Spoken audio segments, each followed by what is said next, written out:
네, 반갑습니다. 자, MBA골드 김태현 매니저입니다. 자, 오늘은 제가 마지막 순서로 시작을 해보도록 하겠습니다. 자, 오늘 목표가 가는 종목들 많거든요. 예, 목표가 달성한 종목 많은데 제가 오늘 또 자료 준비했습니다. 이 종목이 왜 갔는지랑 앞으로의 전략에 대한 부분들 제가 어느 자리에서 샀는지 자료 보면서 바로 설명드리도록 하겠습니다.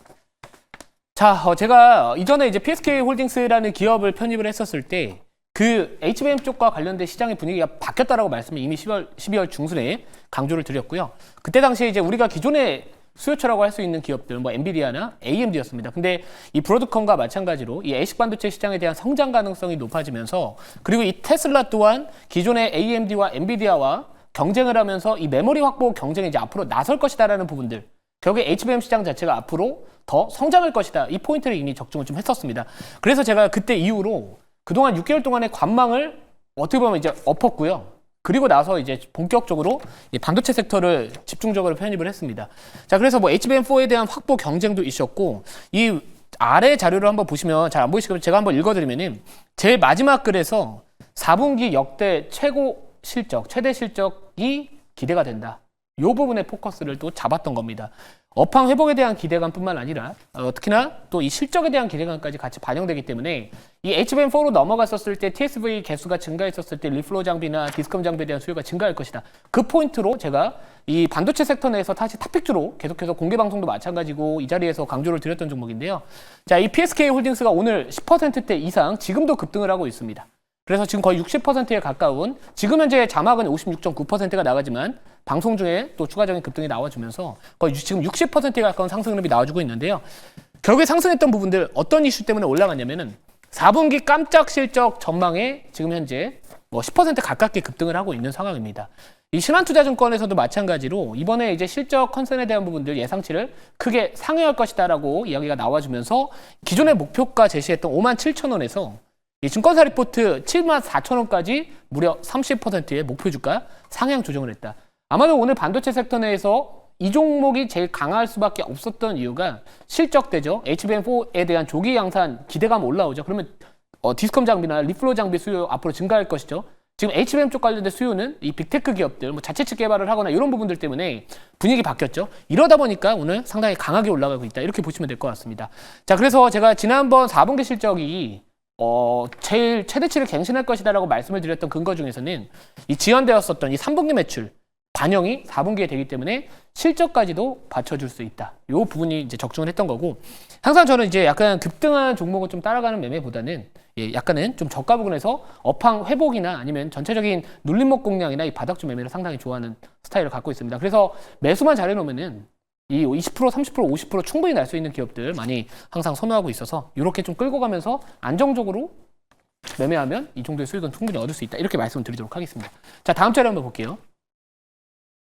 제가 그동안 얼마나 많은 반도체 종목들을 어느 자리에서 매수했는지를 사실 이거 말고도 더 많습니다. 지금 현재 뭐 SNS텍도 오늘 좋은 모습 보여주고 있고요. 뭐 오로스 테크놀로지 마찬가지인데, 자, 이 HBM 쪽 관련된 이슈가 나왔습니다. 제가 어제 공개방송 저녁에 말씀을 좀 드렸었는데 이 80조 노다지 대박 기회 열렸다. 삼성 하이닉스의 희소식이다.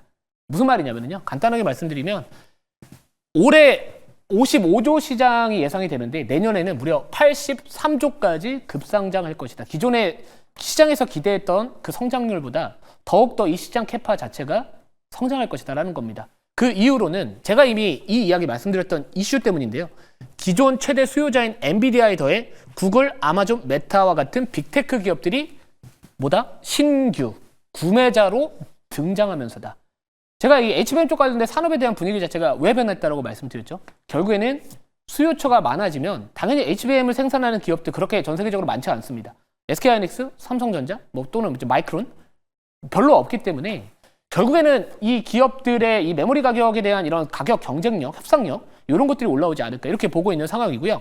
특히나 이 트럼프 대통령의 AI 인프라 관련된 투자로 인해서 오늘 뭐 원전주나 이런 종목들도 올라가지만 사실 AI 쪽 인프라 쪽에 대한 투자를 하게 되면 당연히 반도체 쪽에 대한 투자는 따라올 수밖에 없습니다. 그래서 이런 부분들은 결국에는 이 시대적인 어떻게 보면 지금 상황에서 이 반도체 섹터가 당분간 주도 업종으로 자리매김할 수 있는 대표적인 이유가 되지 않을까 이렇게 말씀드립니다.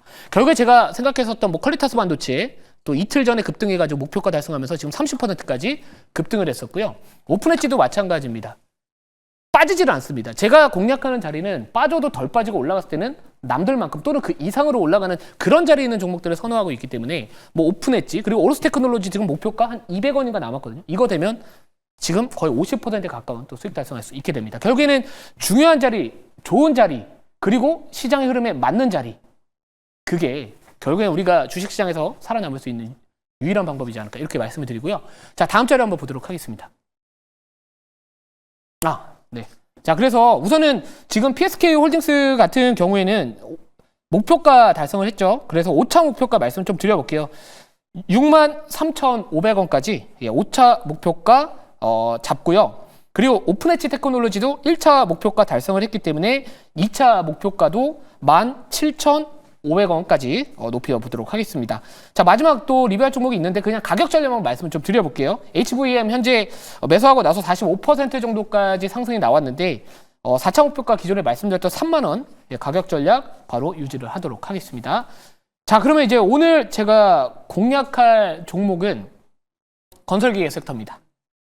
제가 이제 건설기계 섹터는 최근에 계속해서 강조드렸던 키워드가 있습니다. 바로 미국이라는 키워드에 부합하는 그런 종목으로 가셔야 된다라고 한번 말씀드리고요. 그 이유 자세하게 잠시 뒤에 설명드리도록 하겠습니다.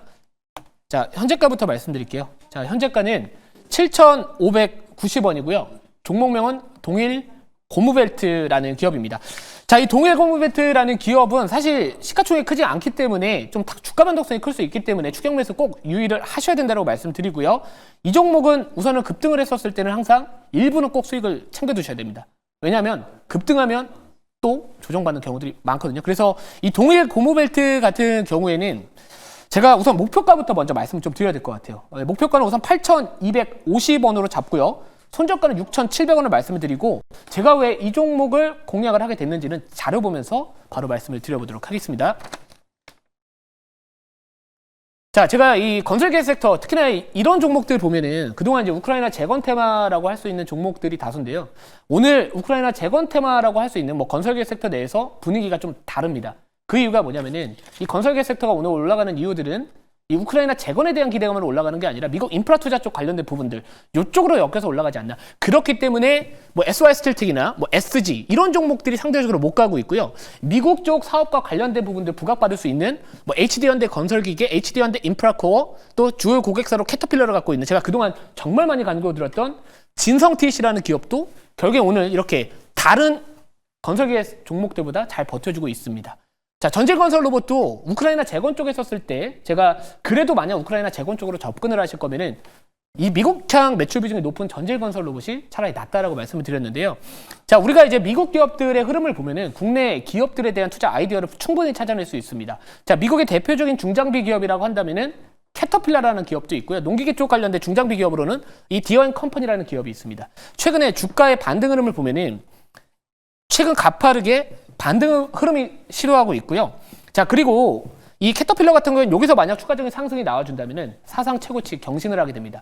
자, 우리가 보통 이 주식 투자를 했었을 때 업황 회복에 대한 부분들이나 앞으로의 업황에 대한 이 정책과 관련된 부분들 중에서 어떤 기대를 할 수 있을지를 주목을 해야 되는데, 자, 이 건설계 섹터, 특히나 이 미국 내에서 건설계 섹터에 대한 신규 주문 자체 증가율 자체를 보시면은 정권이 바뀌고 나서 집권 첫 번째 해에 전년 대비 증가하는 성향을 띠고 있습니다. 이게 트럼프 대통령이라고 해가지고 그때만 올라갔던 게 아니라 이전에 이 바이든 대통령의 정권 첫 해 전년 대비해서 신규 주문 자체가 20% 이상 또 증가를 했다라는 부분들이 있기 때문에 올해가 바로 임기 첫 해입니다. 그러면 결국에는 대표적인 또 이 트럼프의 수혜주라고 할 수 있는 이 캐터필러 종목이 올라가게 되면은 결국에 뭐 진성TC도 마찬가지고 이 동일고무벨트 이런 종목들이 올라갈 수 있다. 이렇게 포인트를 잡아봤고요. 특히나 이 미국의 또 대규모 인프라 투자뿐만 아니라 뭐 최근에 좀 안타까웠던 소식이긴 하지만 LA 산불 관련된 또 부분들이 있다 보니까 또 재건에 대한 또 이야기들이 나와주게 된다면은 당연히 미국 내 기업들이 우선적으로 좀 사용될 가능성이 있지 않을까 이렇게 보시면 좋을 것 같습니다. 자, 그래서 뭐 동일고무벨트 같은 경우에는 뭐 이 캐터필러하고 2,700억 정도 규모의 러버트랙 공급 계약 체결 이슈가 있기 때문에 그리고 또 다른 고객사로는 뭐 두산밥켓이나 존디어라는 기업을 또 갖고 있기 때문에 아무튼 이런 부분들 참고하시면 좋을 것 같습니다. 자, 방송 중에 좀 급등이 나와가지고 목표가 거의 체결 임박은 좀 하는 상황이고요. 자, 그러면 이제 바로 그 공개방송 일정 바로 말씀을 드릴게요. 아까 제가 이미 가격은 말씀드렸기 때문에 자, 공개방송 오늘 3시 40분에 진행을 합니다. 자, 반도체 섹터 저가 부근에서 그동안 6개월 동안 관망했던 부분들 스탠스 확 바꿨고 50%, 40% 올라간 종목도 지금 상당히 많이 깔려 있습니다. 지금도 20에서 30% 이상 올라갈 종목 많다라고 보고 있고요. 그거와 관련된 자세한 내용 오늘 3시 40분에 공개 방송에서 다시 한번 자세하게 말씀을 드리도록 하겠습니다. 감사합니다.